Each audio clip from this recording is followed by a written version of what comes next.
How to log into Walmart MoneyCard. It's pretty simple and a quick process, so let's get started. Start by moving into any of the web browser. Let me move into Safari.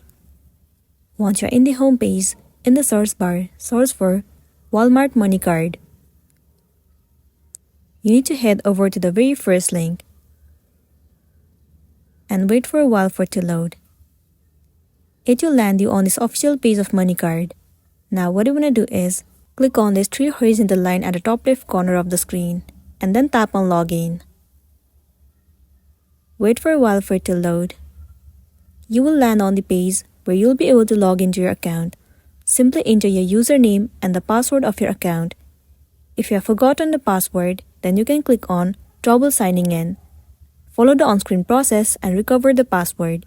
Once recovered, enter your login credentials and then tap on Sign In. After that, you'll be good to go. So that's a wrap for this video. If it was helpful, give it a like and check out our next tutorial. Thank you.